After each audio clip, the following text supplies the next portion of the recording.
Hello everybody and welcome back to the channel. Today is a very exciting day for me because I have officially found my new favorite book that I have ever read. And that is of course Warbreaker by Brandon Sanderson. This book, in my humble opinion, is amazing and I believe that everyone should read this. And if you are on the fence about whether or not this book is fantastic and whether or not you should read it, I'm going to give a spoiler-free review to hopefully try and persuade you into reading it. Now, off the bat, I will explain that this book will not be for everybody because there is very little action in this story. So if you are somebody that needs a lot of action in your stories in order to feel engaged, in order to feel like you're really getting something out of that story, this is definitely not that kind of a story. And I did not know that going into it because the story was called Warbreaker and it's about two kingdoms on the brink of war. I imagined there would be a lot of action in it. But it is really about 90% political scheming kind of thing. So don't go into this book expecting there to be a lot of action because there is not. But in saying that, I am one of those readers that likes a lot of actions in their stories. And the first book that I read that was a lot more political and a lot less action heavy was The Witcher, which still struck that balance of, say, 50% political and 50% cool Witcher stuff. Whereas in this story, it is 90% political, 10% action. So just keep that in mind if that is something that you are particularly sensitive about. But if you are looking for a story to get into that is more fantasy political story, and you're looking for a good entryway into that kind of a story and into that kind of genre, this is a fantastic stepping stone. This book does some things so incredibly well and everything else at an elevated level. This book is objectively fantastic. But the thing that I really found impressive about this story is the way that it justifies war. See, this is an issue that a lot of, say, fantasy stories or books, games, movies, TV shows, they all struggle to justify war because we as people know that war is terrible and justifying war is a really ridiculous thing. But this story does such a fantastic job of justifying war and really explaining how like one catalyst event can make both sides think that the other person started the war. I won't really go into that too much further, but the way that this author handled the complexity of justifying war was incredible. It was so clever and so well thought out that when it happened, I just felt so impressed. The next thing that this book does incredibly well is the plot twists. Now, I've said it on a few different videos, I'm a man that loves plot twists. I think they are fantastic. I absolutely love them. And I love to try and guess them. I love to try and predict everything that happens. As I'm reading a story, I like to think, yup, that was foreshadowing. Okay, cool. This guy's gonna turn out to betray this guy. This guy's secretly this guy's mum. This dog actually gave birth to that cat. And I love to try and predict all of the plot twists and the endings. This story had the best plot twists I've read, ever. Hands down, I have not read a book with better plot twists than this one. I've not seen a TV show, I've not seen a movie. This book had you thinking you were going down this road, but then you'd take a hard left. And you were like, okay, cool, that was a pretty crazy twist, now we're going this way. But then you'd take a hard right and you'd be like, okay, cool, we're going down this way. But then you'd take an even harder right and then you'd go up into the air. This book's plot twist was phenomenal. From page 1 to the very end of the book, the way people live, the way people die, the way people grow, this book's plot twists are something that you must experience.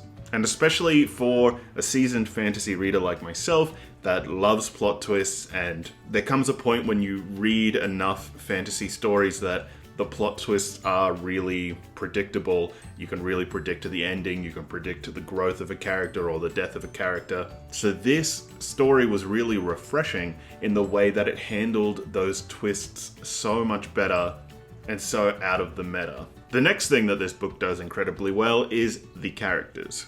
I, upon finishing this book, wanted to immediately reread it just so I could see how the characters began the book again. Because from where characters begin the story to where characters end the story, their fears, their prejudices, their beliefs, their goals, how everything is changed and accomplished throughout the story is incredible. And I can't really touch any more on the characters without giving things away, and I honestly want to give nothing away with this story because everything that happens in it is so good. But this is some of the best character work I've seen. Next is this book's incredibly unique magic system. Essentially, the magic system works as if you collect other people's souls, and the more souls that you collect from other people lets you do and perform stronger magic. Which sounds incredibly morbid, and it is kind of morbid. But it's like a magic system I've never seen before. So essentially you absorb souls of other people, and then you can reanimate other objects with the souls that you've collected with other people to do your bidding. So it's kind of like necromancy, but it's the souls of your enemies or the souls that you collect can only be given to you willingly. So it's like necromancy, but the person you're reanimating is a willing participant in the necromancy, and it all revolves around color. Color plays a big part in it. Religion also plays a big part in the magic system. For example, there is one religion that believes that the absorbing of other people's souls is gross and wrong, so they try to do everything without color, because you need the color to do magic. So if there is no color, then you are doing the opposite of what these heathenistic necromancer color people are doing. And I am honestly not doing a very good job of explaining this magic system, but I feel as if that helps to lend credence as to how unique and well thought out this magic system is, that I cannot compare it to anything else for you. The closest thing I can compare it to is consensual necromancy with colors, which literally makes no sense at all. So if you're after like a unique perspective on magic systems, this is a great one for you.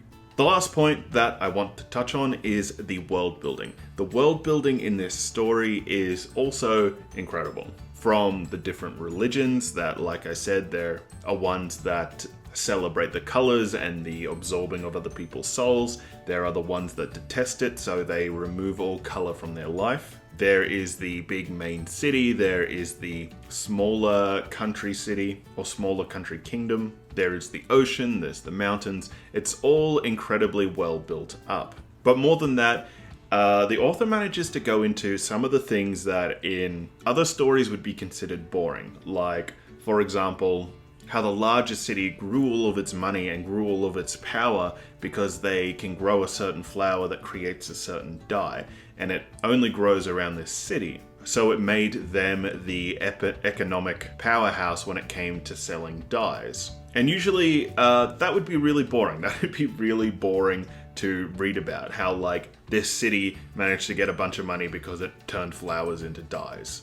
But the way that it's handled in this story, all of those simple little boring world building moments are handled in such an engaging and interesting way. Even things like the statues around the city. It seems kind of pointless and boring, but it serves such an amazing purpose to the story. But like I said, I don't want to get too far into any specific details because I don't want to spoil anything for potential readers, but this has taken the #1 spot on the best book I've ever read list. There is so much in this story that you will come to love. There are just such amazing plot twists that when you read them, you'll have to just slam the book shut and just like sit there and meditate for a moment and just process everything that you've just read. You'll find some of the best character work you've ever encountered, but most importantly, you will find the best justification for war that you've ever read.